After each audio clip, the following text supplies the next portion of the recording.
Deus Todo-Poderoso, vamos dar início aos nossos estudos a respeito do Evangelho de Jesus, para o que pedimos a assistência e proteção dos vossos bondosos mensageiros e do nosso anjo da guarda, a fim de que nos esclareçam a inteligência e nos dê o discernimento necessário a nós, os encarnados, e aos nossos irmãos desencarnados, que aqui vieram com a permissão do Pai, para bem compreendermos o que vamos estudar.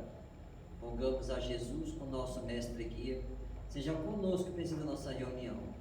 Em teu nome, Senhor, do seu bendito Filho Jesus, da nossa Mãe Maria, de Ismael e da irmã veneranda, protetora desta casa, damos por aberta a reunião de estudos desta noite. Assim seja. Parecem, mas não são. Mas quem não possui o Espírito do Cristo, esse tal não é dele. Paulo, em Romanos, versículo 8, capítulo 9. O governante recorrerá ao testamento divino para conciliar os interesses do povo. O legislador lançará pensamentos do Evangelho nas leis que estabelece. O juiz valer-se-á das sugestões do mestre para iluminar com elas as sentenças que redige. O administrador combinará versículos sagrados para alicerçar pareceres em processos de serviço. O escritor senhoreará sublimes imagens da revelação para acordar o entusiasmo e a esperança em milhares de leitores. O poeta usará passagens do Senhor para colorir os versos de sua inspiração.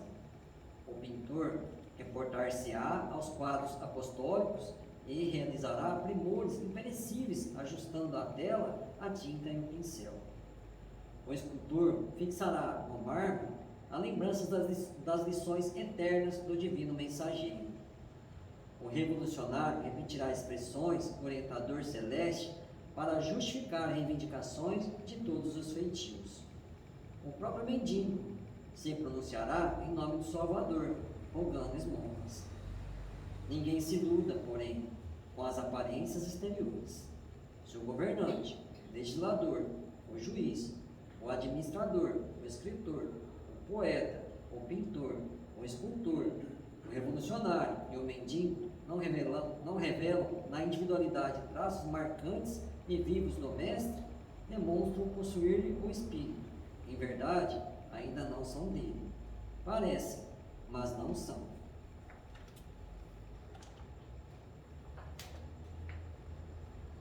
Pai nosso que estás nos céus, santificado seja o vosso nome, Senhor.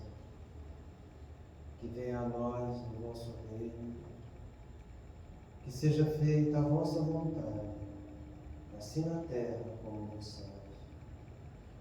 O pão nosso de cada dia nos dai hoje, Senhor. Perdoai as nossas ofensas, assim como nós perdoamos aos que nos têm ofendido. E não nos deixeis que entremos em tentações, e livrai-nos, Pai, de todo o mal, porque teu é o reino, o poder e a glória para sempre. Amém. Espíritos esclarecidos e benevolentes, bondosos mensageiros de Deus, que tendes por missão assistir aos homens e conduzi-los pelo bom caminho, sustentai-me nas provas desta vida. Dai-me força para suportá-las sem murmurar. Afastai de mim os maus pensamentos e fazei que eu não dê entrada a nenhum espírito que tentasse iludir-me e conduzir-me no caminho do mal. Esclarecei-me a consciência com relação aos meus defeitos e tirai-me de sobre os olhos o véu do orgulho, capaz de impedir de os perceber e confessá-los a mim mesmo. A ti, sobretudo, bondoso anjo da guarda, que mais particularmente velais por mim, e a todos vós, espíritos protetores, que por mim vos interessais, fazei que me torne digno da vossa proteção. Conheceis as minhas necessidades, que elas sejam atendidas segundo a vontade de Deus. Que a paz que irradia do coração de Jesus e que abrange toda a terra, possa ser assimilada por todos os corações aqui presentes tanto encarnados quanto os desencarnados, para que de posse dessa paz possamos compreender as leis que regem o mundo espiritual e ter a sabedoria de praticá-las em nossa vida diária, Senhor. E em nome do nosso Mestre amado Jesus, da irmã veneranda, protetora dessa casa, da equipe espiritual que nos assiste, bem como dos nossos anjos guardiões, solicitamos que a água aqui exposta seja fluidificada em nosso benefício. Que assim seja, Senhor. Damos graças a Deus.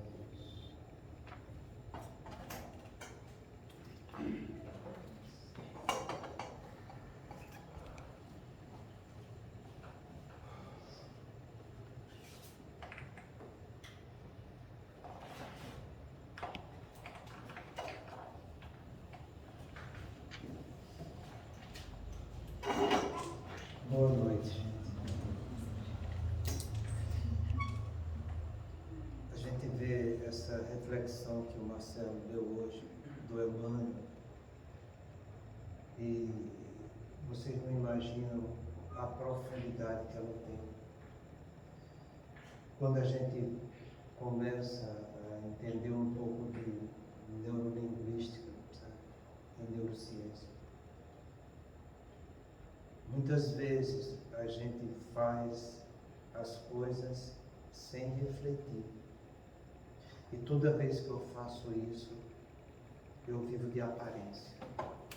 Eu não vivo da minha essência. E a gente encontra em nós mesmos e nos outros que a gente convive esse mecanismo que a gente chama de pseudo-amor, que é uma máscara do ego. São muitos o que vive de máscara a encarnação inteira e vai ter uma grande desilusão quando chegar no mundo espiritual. A gente já comunicou a vocês aqui, nunca é demais a gente falar, o processo como acontece a aprendizagem. A aprendizagem, ela consta de 4 princípios básicos, se você quiser aprender. É o conhecimento informativo, o conhecimento reflexivo, a concordância do conhecimento para a ação desse conhecimento. Se você pula uma dessas etapas, você está criando máscara, você está criando aparência. E essas fases que a gente entende na neurociência, ela diz respeito aos atributos que o espírito tem. O conhecimento informativo é eu ir em busca de algo que eu não tenho. E eu vendo aquilo que eu não tenho, reconhecendo que é verdade. Eu sou chamado à responsabilidade de analisar aquilo mais profundamente em mim, para que eu faça que aquele conhecimento que está fora, que é só uma informação, ele comece a se enraizar dentro de mim através da reflexão. E quando eu começo a sentir essa informação em mim, eu estou desenvolvendo sentimentos. Então eu tenho a informação que faz parte da razão, daquilo que eu não conheço, mas minha razão mostra que é verdade. Eu vou refletir aquilo dentro de mim para que eu sinta essa verdade em mim. E depois que eu sentir ela em mim, que eu estiver absorvendo ela, eu vou ver se eu vou concordar em exercitar. E esse concordar em exercitar reflete o atributo da razão, porque é a razão que me faz querer e escolher. Quando eu concordo, eu estou querendo e escolhendo. Eu concordei que aquilo que é minha informação, que eu senti em mim sendo verdade, eu concordo para fazer ou deixar de fazer. Que é a complementação do atributo da vontade. Toda aprendizagem se processa desse jeito. Se você tem uma informação que você reconhece que é verdade, e você não reflete em você, e você vai fazendo aquilo, você está criando máscara. Você está fazendo algo que não é seu. Daí a importância que tem essa mensagem que ele deu aqui. Porque são muitos os que vivem de faz de conta, sem sentir esse faz de conta dentro dele.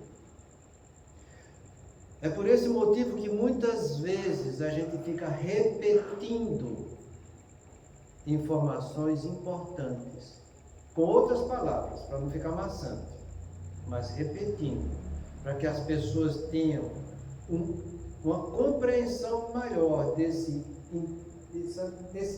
conhecimento informativo que a gente está tentando levar, e ela possa concordar e compreender isso dentro dela, para que ela faça com consciência. Se você não faz com essa consciência, você não vai estar gerando mudança dentro de você. E o que vale nessa vida não é o que eu faço para os outros, ou o que eu faço para fora. O que vale nessa vida são as mudanças que eu faço dentro de mim. Você pode fazer muita coisa para fora que pode ser bonito, pode ser belo, pode chamar atenção, você pode ganhar aplausos. Mas se você não realizar essas mudanças dentro de você, você vai sair dessa vida do mesmo jeito que chegou. As coisas vão passar por você e você não vai ter aprendido.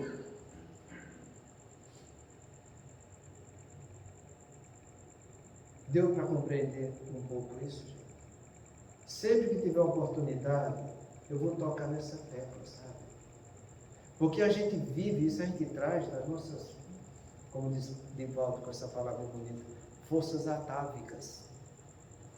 São coisas que a gente traz de encarnações anteriores, de viver de faz de conta, de viver mostrando para os outros, sem mostrar para a gente mesmo. Primeiro, mostre para você, construa dentro de você, e depois você consegue fazer isso para o outro. Jesus nos chamou muita atenção a respeito disso no segundo mandamento. Amarás o teu próximo como a ti mesmo. Primeiro, se ame, para que você, se amando, tenha algo dentro de você, para que você possa dar para os outros. Então, a gente viu a semana passada, e pelo que eu estou vendo, a semana passada vocês gostaram, né? Que fez, terminou. É só para relembrar, porque sempre é bom, essas 4 formas que acontecem comigo quando eu durmo, sabe?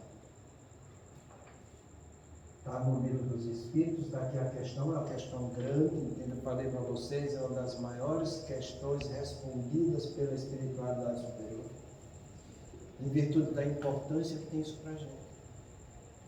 E a gente muitas vezes não consegue analisar a profundidade do que eles estão falando para a gente.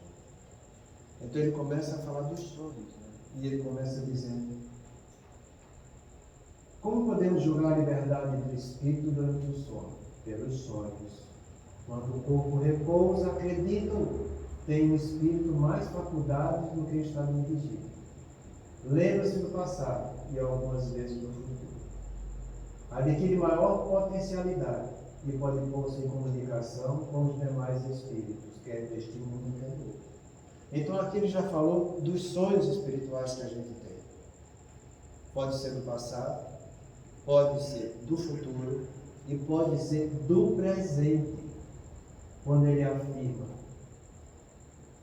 adquire maior potencialidade e pode pôr-se em comunicação com os demais espíritos, quer deste mundo, quer do outro, em relação ao que ele está vivendo no presente quando ele está dormindo. E em seguida ele fala dos sonhos cerebrais.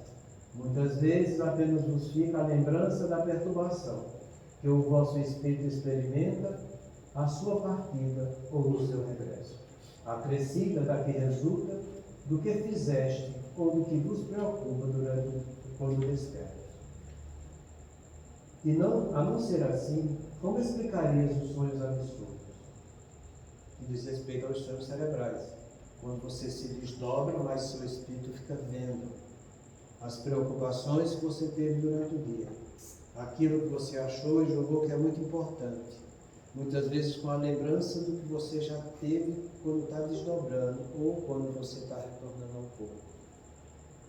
É o que a gente chama de sonhos cerebrais, sabe?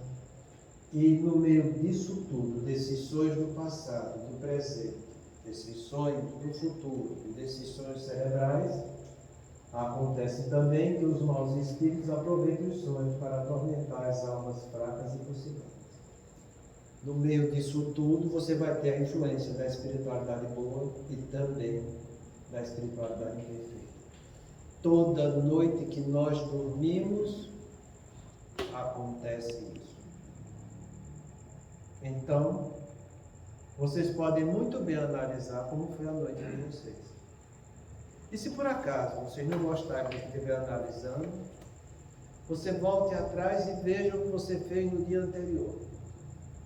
Porque foi a sua atitude do dia anterior que gerou o sono que você teve nesse dia. O mundo não dá saltos. A gente viu que o sono que a gente tem representa uma imagem simbólica, também que os espíritos nos falam, do que acontece quando a gente morre. Na encarnação que eu tenho, despertar no mundo espiritual, acontece todo dia comigo, com as atividades que eu tenho durante o dia e como eu me comporto quando eu estou dormindo, sabe? Então, se a morte é uma continuidade daquilo que eu fiz na minha vida, o sono é uma continuidade do que eu fiz durante o meu dia. Cada um pare, pense e analise, porque cada um vai saber fazer muito bem uma retrospectiva do que aconteceu em sua vida e ver aquilo que ele valorizou ou não. Deu para entender bem isso?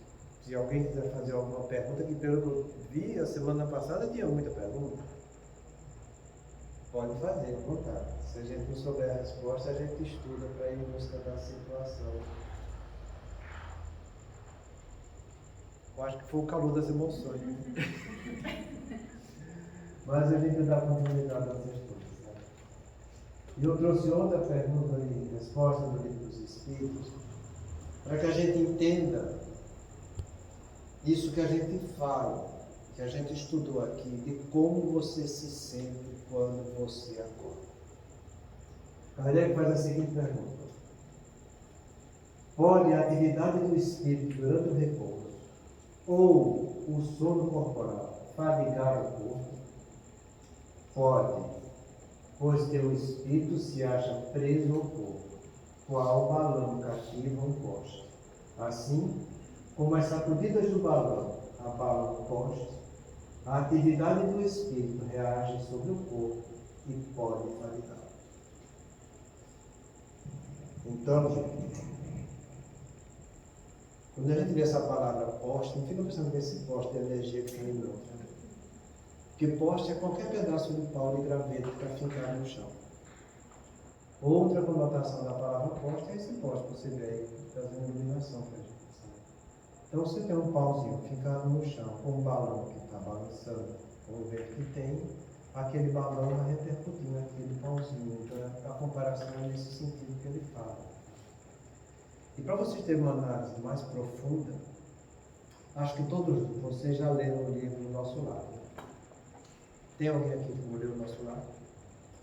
Então, uma das passagens do Nosso Lar, André Luiz está no começo da sua visão no mundo espiritual, lá na Câmara de Regeneração, e ele fica contemplando a natureza em volta, quando ele vê dois personagens com um tamanho muito maior do que o normal e com uma luminosidade muito diferente.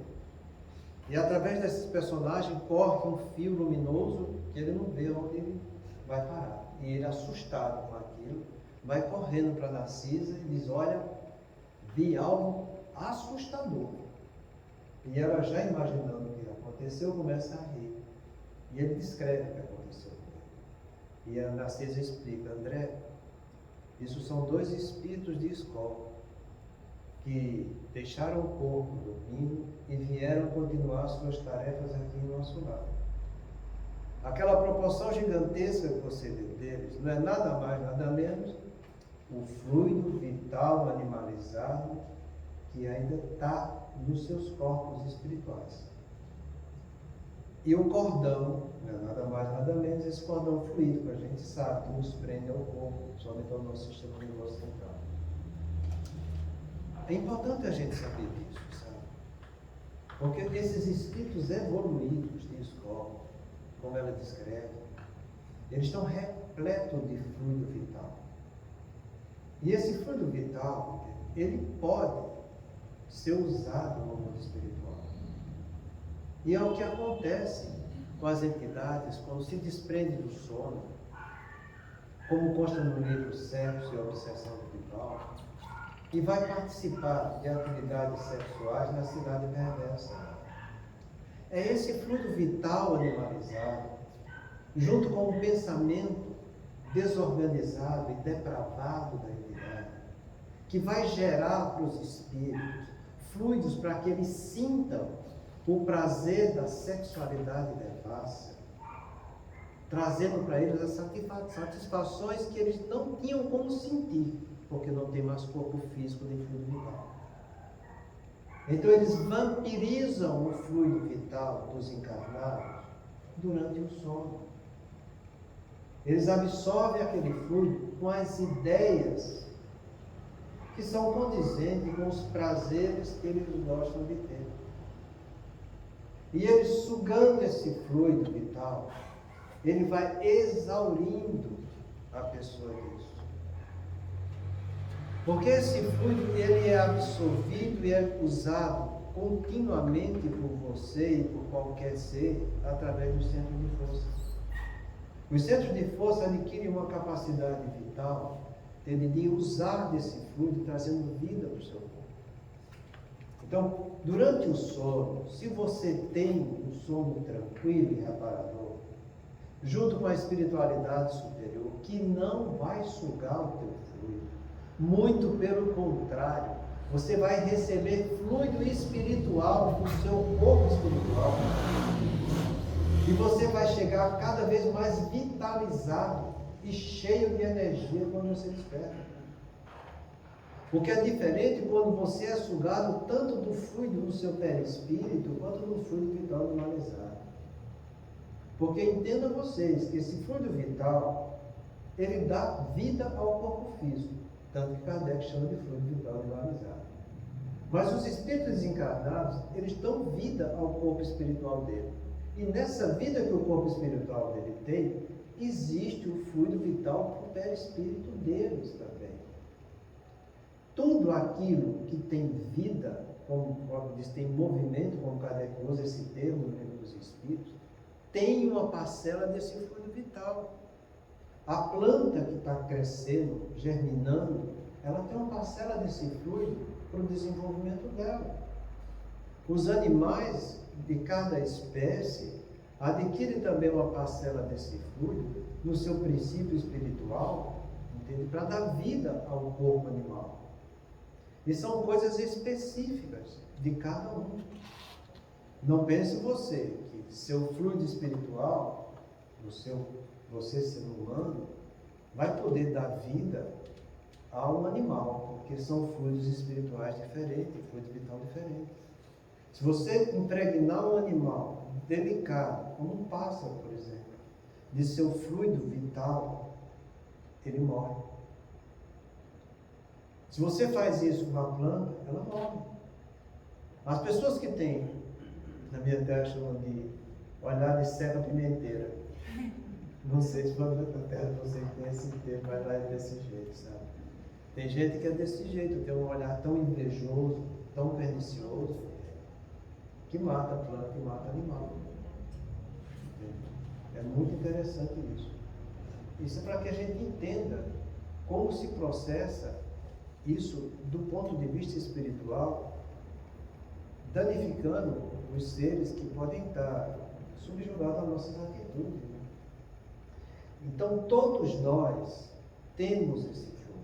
Quando você está dormindo, que seu corpo precisa se recompor de energias, quando o seu perispírito precisa readquirir mais fluido vital.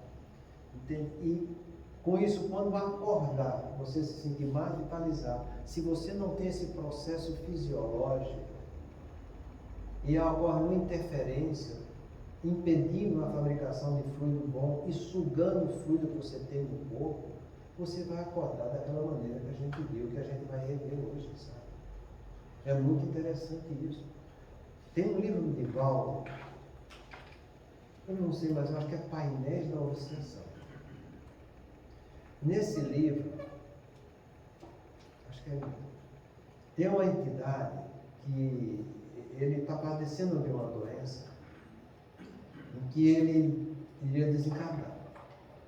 Mas através de um movimento intercessório dele e da espiritualidade que o acompanha, ele é credenciado de uma moratória aqui na Terra. E para que aconteça essa moratória, ele precisa ser tonificado em seu perispírito de fluido vital. E para isso, o Divaldo descreve que ele é levado durante o sono, é colocado numa sala cirúrgica, ele descreve desse jeito. E um outro encarnado, que tem grande parcela desse fluido, é posto ao lado dele e é feita uma transfusão de fluido de um perispírito para o outro.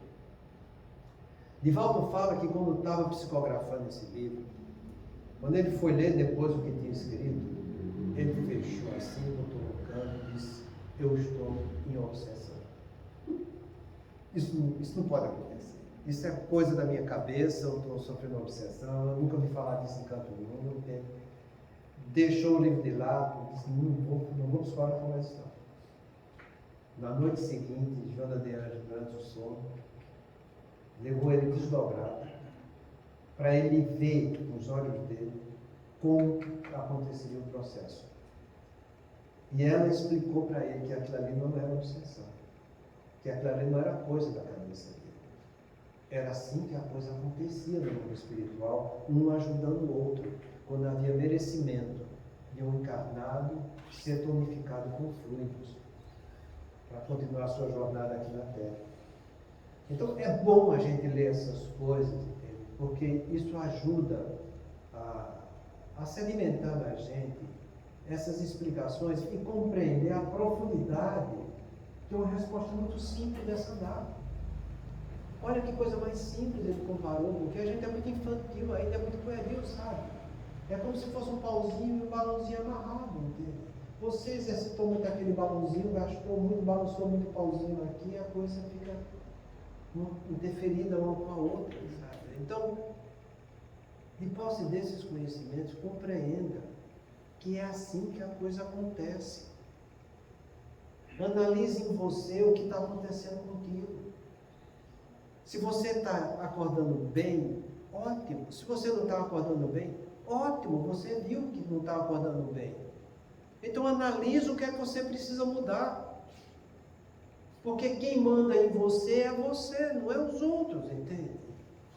Não pensa você que tendo um sono desse, que é o que acontece com as pessoas ainda mais ignorantes no assunto, que você vai tomar um remédio e vai resolver seu problema, gente.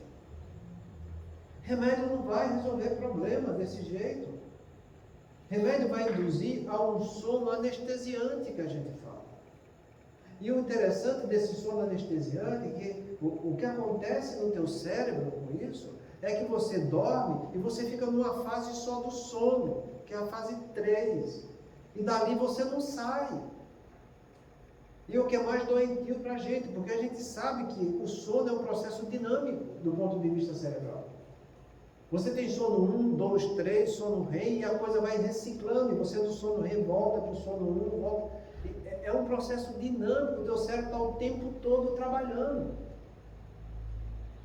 Então, se ele não faz esse trabalho de reciclagem de sono, de ter um sonho, de superficializando, de voltando e aprofundando, porque é nessa fase de aprofundamento e de superficialização do sono que ocorre a memorização. Tudo que você aprendeu durante o dia, você vai memorizar à noite. Eu já falei para vocês que é no hipocampo onde está a nossa memória cognitiva, a memória afetiva e memória visual, entende?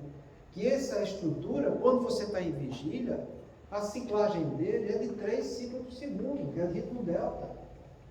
Quando você dorme, a ciclagem dessa estrutura ela vai para ritmo alfa, de 8, 9 ciclos por segundo, mostrando uma região que está em intensa atividade no teu cérebro. Quando você induz o sono com uma droga, principalmente uma droga que é hipnótica, que são os benzodiazepínicos, que são essas que se distribuem tudo que é postinho, entende? Todo mundo que quiser um remédio para dormir, vai no postinho que eles dão clonazepam para todo mundo aí. Então, qualquer pessoa toma isso aí. Entende? Pô, queridos, obrigado. Que graça, não. Então, gente, se você vai usar uma droga dessa, você tenha muito cuidado. Porque você vai dormir anestesiado. Você vai dormir, mas não vai memorizar. Então eles tomam essas drogas e chegam, doutor, estou esquecido, doutor, estou em Alzheimer. É o Rivotril que está fazendo isso. Não. Até então não é o Rivotril. É você que não está tendo qualidade de sono. Você está induzindo um sono pesado e vendo que faz de conta. Faz de conta que eu durmo, faz de conta que eu estou bem, faz de conta de tudo. Entende isso por quê? Porque você não tem a visão espiritual do que acontece com você durante o sono. Esse negócio para você ter uma noção do que é o poder dessas drogas benzodiazepínicas, a gente tem, já falei para vocês, para repetir, a gente tem uma mensagem dessa no livro Obreiros da Vida Eterna, de André Luiz, no caso do desencarne de Cavalcante. Cavalcante era uma alma boa, entendeu? Ele era católico, ele não era espírita. Ele trabalhava fazendo bem para todo mundo. Mas ele tinha um medo terrível de morrer. E foi aí que teve o problema dele. Porque ele ficava agarrado ao corpo sem querer se desprender. E o corpo já não tinha muita condição. E ele começou a ter percepções de mundo espiritual em volta dele. Numa enfermaria do SUS. Onde tinha gente de tudo que é jeito. E ele começou a ver os obsessores lá vendo as úlceras varicosas dos outros que estavam lá. Ele começou a ver os casos de obsessão desses espíritos inferiores, ainda muito deformados, e ele achava aquilo, que estava alucinando e gritava na enfermaria. E no momento que ele estava muito agitado, o médico vendo aquilo e os outros pacientes tudo incomodados, pegou um benzodiazepínico e fez para ele acalmar. E nesse momento Gerônimo falou, infelizmente aconteceu isso. Porque a carga magnética da droga impregna o corpo espiritual dele e o cérebro em consequência. E ele saiu desencarnado anestesiado. E depois, quando, no final do livro, quando eles partiram, de todos os que tinham auxiliado no desencarne, o que ainda estava em situação menos favorável era o de Cavalcante, porque ainda tinha repercussão dessa anestesia, dessa droga. Um mês depois.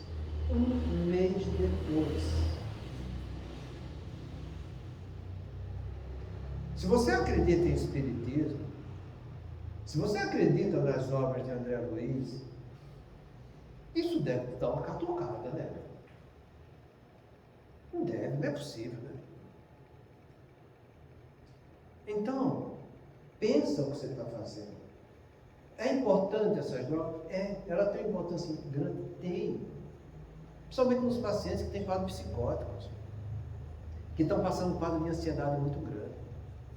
Ou nos transtornos neuróticos que estão na beira de entrar numa psicose. Antes que a pessoa enlouqueça de vez, é melhor que tome uma droga dessa e você consiga trabalhar com ela para que depois ela consiga se recompor. Mas não ficar tomando como se toma aí um copo d'água, gente. Eu quero dormir mais hoje, eu vou tomar. Então. Eu estou nervoso, mas eu vou tomar. A coisa chega no cúmulo, de usar essa droga do ponto de vista sublingual. Estou nervoso. Põe embaixo da língua e você fica calmo. Pô, meu, você não está tendo a capacidade de controlar o que você faz com as emoções que você sente?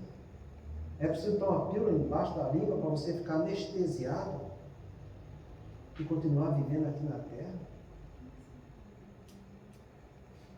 Eu duvido, Deodoro, que na casa de vocês, na família de vocês, não tenha gente usando essa droga. Que alguém levanta aí e fala se não conhece alguém da sua família que deve usar. Agora, nós somos espíritas. E é algo que a gente deve levar isso para os outros. Porque a gente tem hoje em dia drogas muito importantes que melhoram a qualidade do sono e melhoram também o sono da pessoa em si, sem ter esse efeito hipnótico. O maior problema é que são drogas que você tem que comprar. Não vai ter por aí a dar como é dado para os outros. Mas que pode trazer um grande benefício para todo mundo. E se você quiser tirar um benzodiazepina para dar uma droga dessa, o paciente não vai gostar. Ah, doutor, o outro era muito melhor.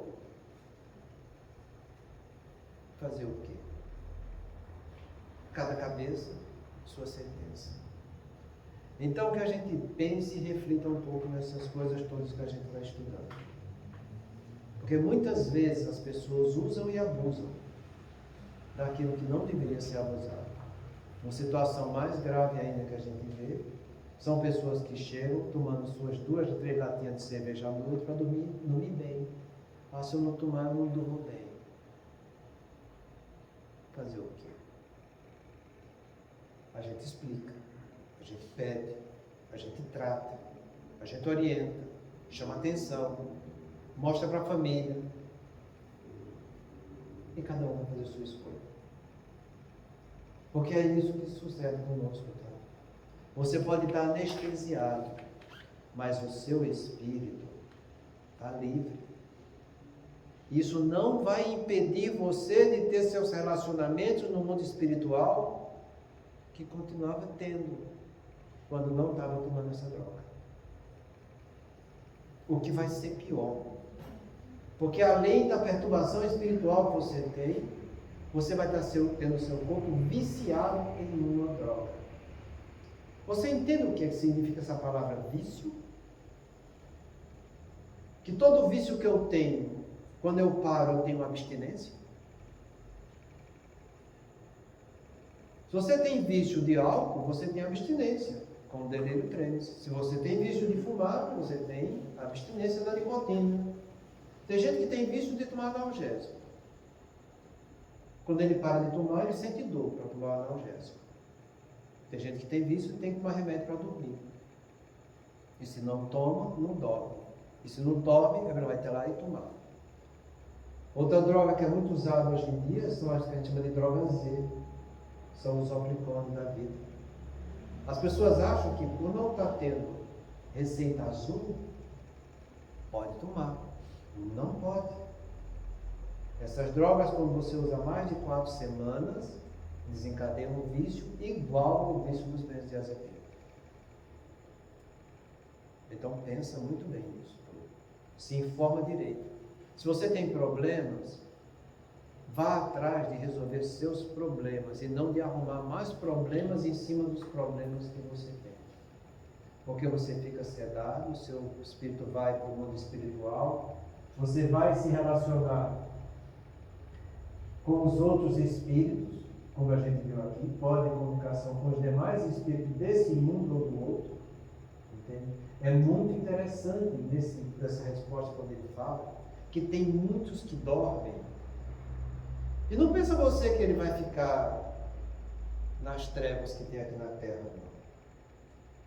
Porque a gente fala assim, treva, todo mundo, é treva. Não. Eles vão para mundos inferiores, piores da Terra.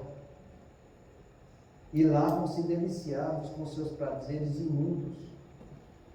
E voltam aqui para a Terra, vão despertar, trazendo princípios e seitas muito comprometedora do ponto de vista evolucional aqui na Terra. Lê essa questão toda, vale a pena. Porque a gente vê hoje em dia algumas propostas que existem do ponto de vista político e até do ponto de vista antirreligioso, que chamam muito a responsabilidade da gente. Porque isso faz parte da atual situação que a gente está vivendo aqui na Terra. Lá no capítulo 24 de Mateus, onde tem o sermão profético de Jesus, Jesus fala que vai existir anticristo, quer dizer, alguém querendo se passar por ele. Vai existir antiprofetas, que são aqueles que divulgam as coisas erradas no nome dos outros. Profeta é o que leva ao ensinamento do Cristo.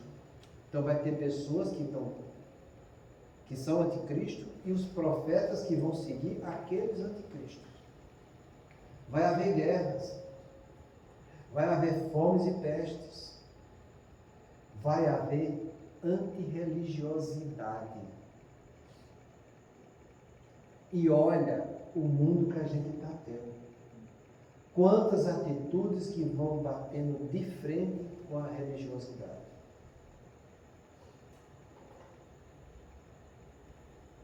Em sexto lugar, vai se intensificar a iniquidade.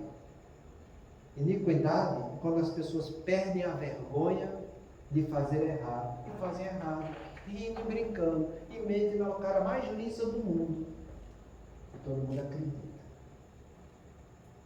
Para depois disso tudo, o Evangelho ser difundido.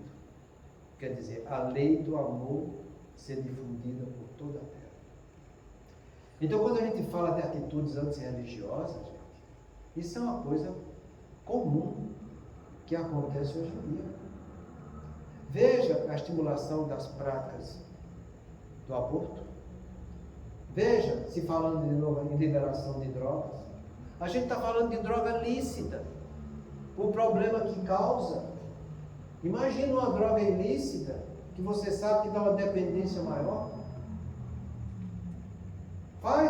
Pensa um pouco nisso.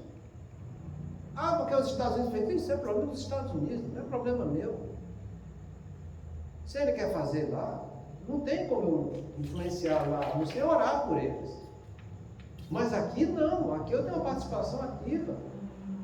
A gente já falou para vocês, e já mais de uma vez, que todos nós passamos por situações aqui na Terra, onde estamos passando por provas, expiações e missões, em 3 níveis. Nós com o nosso corpo, tanto do ponto de vista estético quanto do ponto de vista de saúde. Nós com a nossa família. Nós com os nossos afetos, que são nossos cônjuges. Nós no meu sócio econômico. A gente vai responder por isso. E não pensa que eu estou inventando nisso, não. Isso está no livro Obras Postas, uma mensagem de Kardec que ele recebeu. Ninguém está inventando nada. Está lá. Eu já trouxe a referência para vocês aqui. Então, você precisa ter participação socioeconômica aqui na Terra. Isso faz parte das nossas provas, das nossas expiações e também da nossa missão. Porque senão a gente mergulha nisso aí e a gente fica fechando os olhos. Para isso que eu preciso participar e colaborar. E se eu não fizer, eu vou ter que expiar isso numa próxima encarnação. Se eu não passar da maneira correta a convivência entre meu afeto e a família, eu vou passar isso numa próxima encarnação, por uma expiação. Se eu não fizer da maneira correta, do ponto de vista estético com o meu corpo e também do ponto de vista de saúde, eu vou passar isso numa próxima encarnação. As doenças que eu tenho hoje não caíram do céu nem de paraquedas. Diz respeito às besteiras que eu fiz no ontem. Então, o que eu vejo, as besteiras que eu estou fazendo hoje, porque eu vou colher isso amanhã. Mas voltando para o nosso assunto do sono, é isso que acontece, né? A atividade do espírito reage sobre o corpo e pode fatigar. Então, o que é importante não é o que eu lembrei do sonho. O que é importante não vai ser quantas horas eu dormi. O que é importante é o que eu desperto no dia seguinte. E a gente fala essa história de horas de sono porque é outro problema que surgiu e que agora mudou muito de conotação. A gente sabe que é prejudicial hoje em dia quando você dorme menos de 6 horas. A gente sabe que é prejudicial hoje em dia se você dorme mais de 8 horas. É lógico que na adolescência a pessoa dorme mais do que na velhice. Mas o normal é uma pessoa idosa dormir pelo menos 6 horas de sono. Normal é um adolescente não ultrapassar mais de 9 horas de sono. Mas tem pessoas que têm um ritmo mais noturno, que eles podem chegar até 10 horas de sono na adolescência. Então é uma coisa que varia muito. Depende muito do temperamento da pessoa, depende muito como tem no livro dos Espíritos, na mensagem do Hahnemann, lá, que é o pai da homeopatia. Depende muito se ele tem um corpo bilioso, que é muito de impacto, de ir para a luta, de fazer as coisas, muito enérgico, ou é um corpo mais passivo, entende? Mais tranquilo com ele mesmo, entende? Então isso tudo pesa na coisa, então você tem que saber a pessoa como é. Então não é porque você está dormindo 6 horas que você vai ter um quadro demencial como as pessoas falam hoje em dia. Não, você pode ser o normal para você. Eu, por exemplo, eu durmo 6 horas, está bom demais para mim. Entende? O Chico, que é a mensagem que colocaram no grupo, eu não sei o que foi, você colocou no grupo, foi o Chico orientando a gente, dizendo que o sono deve ser apenas para repor as energias que a gente falta. Se você repôs aquela energia, vá trabalhar. Porque é muito bonita a profissão. O que é importante é o trabalho que a gente está fazendo. E se você é uma pessoa que trabalha, nunca você vai ter obsessão. Porque o obsessor nunca vai ficar junto com você trabalhando.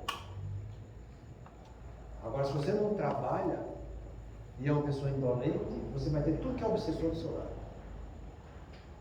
Entende? Então, ponha isso na cabeça, porque isso tudo é importante, sabe?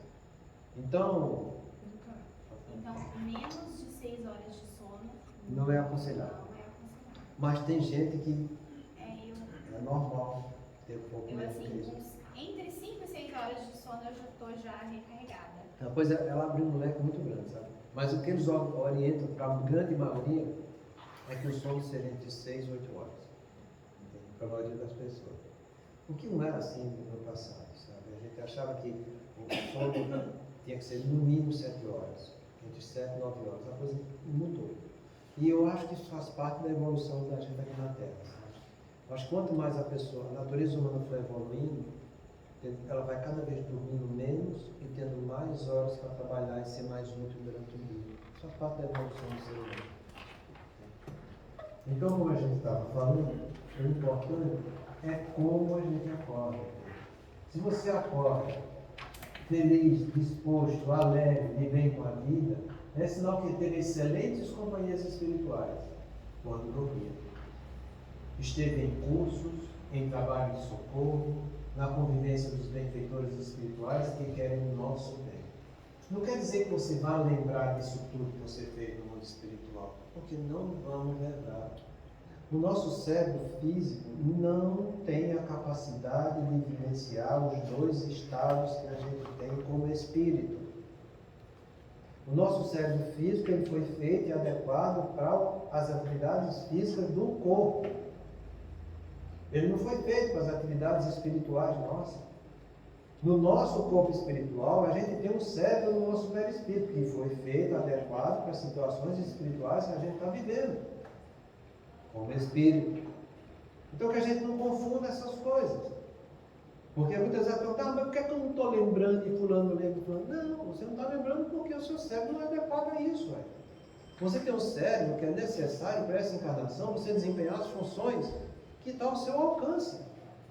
Como ser humano, você está aqui na Terra. Então não quero confundir as coisas. O importante é você acordar bem. E esse acordar bem, a gente chama de acordar bem humorado. É esse bem humor que chama muito a gente para a responsabilidade do que a gente fez e que foi coisas produtivas e boas no mundo espiritual. Então você fique feliz quando você acorda desse jeito. Alegre, com disposição, para mais um dia de luta, entende? tendo mais compreensão com as coisas. E não você acordar mal-humorado, xingando, maldizendo, entende? Já vou ter que trabalhar, essa troca de vida. A gente acorda desse jeito, entende? Olha, amanhã está aí, vai morrer, amanhã não faz nada, não virar sozinho. Não tem isso. Aprenda a ser bem-humorado, porque se você acorda mal-humorado, o problema vai ser seu, isso não vai ser bom para você, sabe? Que é o que acontece aqui quando ele diz logo a seguir. Se você acorda com a mente atribulada, tarda, lenta, cansaço físico, psíquico, encontrando dificuldade para fixar os compromissos e ilusões edificantes da vida, é porque em bom lugar você não esteve quando dormia, e nem com boas companhias, independente de você lembrar ou não do que lhe aconteceu. Então veja como você está acordando. Se é mal-humorado desse jeito, tem um cansaço. É lógico que você, quando está ficando velho, o corpo está limitado, está entendendo? Você não acorda com aquela energia quando você tinha os seus 30 anos. É diferente, entendeu? Mas a gente não está falando só energia. Você acordar bem-humorado para fazer o que está ao seu alcance. Não problema da idade mesmo. Então, seja uma pessoa bem-humorada, seja uma pessoa alegre, entendeu? Procure levar boas energias para você e para todos que estão em sua volta, entendeu? Porque é assim que a gente vai sair bem dessa encarnação. Imagina você acordar desse jeito, como vai ser o seu relacionamento dentro da sua família? Como vai ser o seu relacionamento no meio social dentro do seu trabalho? Como vai ser com aquelas coisas que você precisa desempenhar e que faz parte do seu plano existencial de vida e que você não vai estar executando? Então, que cada um reflita em si como está sendo sua vida. E você pode saber muito bem como você acorda. Porque o acordar que você vai estar tendo diz que você teve um dia edificante e com isso conseguiu ter uma noite boa junto da espiritualidade superior para continuar nas lutas do dia a dia. Só isso, só o seu despertar já diz como foi todo o seu dia anterior. Entende? Se você não está legal nessa parte, entende? Procura trabalhar o que está ao teu alcance, entende? Se você não conseguir, tem medicação para te ajudar. Tem psicoterapia do sono para fazer. Tem muitas orientações que a gente pode fazer hoje em dia para vocês durante o sono. Entende? Você não faz se você não quiser. Aí vai ser uma escolha de cada um. Entende? Então, que a gente procure analisar muito bem isso que a gente está falando. Sabe? E só para dar início no que a gente vai falar mais um pouco semana que vem, que eu já falei muito, ele diz o seguinte: o parâmetro de avaliação será sempre observação de como você se sente pela manhã ao acordar. Se vai estar bem-humorado ou mal-humorado, para o dia que surge. O sono não é um processo automático. E mesmo que tome remédios ao dormir, os espíritos vão fazer a mesma coisa. A mente fica mais tarde, dopada, mas o processo será o mesmo. Os pesadelos também são técnicas hipnóticas que os espíritos usam para nos perturbar, com perseguições, pânicos e fobias. Semana que vem a gente continua. Muita paz a todos.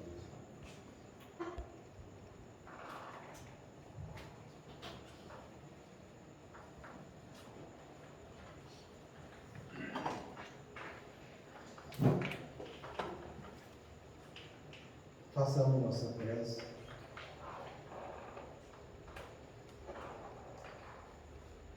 Em nome da caridade, que é extensiva a todos aqui na terra. Deus nosso Pai, que tens poder e bondade, dai força àquele que passa pela provação, dai luz àquele que procura a verdade, onde no coração do homem a compaixão e a caridade. Deus, dai ao viajor a estrela de dia, ao aflito a consolação, ao doente o repouso. Pai, dai ao culpado o arrependimento, ao espírito a verdade, à criança o guia, ao órfão o Pai. Senhor, Que a vossa bondade se estenda sobre tudo o que criaste. Piedade, Senhor, para aquele que vos não conhece. Esperança para aquele que sofre. Que a vossa bondade permita aos Espíritos Consoladores derramarem por toda parte a paz, a esperança e a fé. Deus, uma faísca do vosso amor pode abraçar a terra. Deixar de beber nas fontes desta bondade fecunda e infinita, e todas as lágrimas secarão, todas as dores acalmar-se-ão, e um só coração, um só pensamento subirá até vós como um grito de reconhecimento e amor. Como Moisés sobre a montanha, nós vos esperamos com os braços abertos. Ó poder, ó bondade, ó beleza, ó perfeição. E queremos de algum modo alcançar a vossa misericórdia. Deus, dai-nos a força de ajudar o progresso a fim de subirmos a Deus. Dai-nos a caridade pura, dai-nos a fé e a razão. Dai-nos a simplicidade que fará de nossas almas o espelho onde se refletirá a vossa imagem. O tempo não para. Se agora encontras o teu ontem, não ouvides que tua ação de hoje será a luz ou a treva do teu amor. Vamos levar nosso pensamento a Deus, nosso Pai, e a Jesus, nosso Mestre, médico de todas as almas, agradecendo por mais esta oportunidade desta noite, de estarmos buscando os estudos do seu Evangelho. E pedimos, Pai, pelos nossos irmãos que estão sofrendo, em virtude das intempéries da natureza, pelas guerras, qualquer tipo de sofrimento, derrame sobre eles a sua luz e as suas bênçãos. Pai nosso que estais no céu, santificado seja o vosso nome, Senhor. Que venha a nós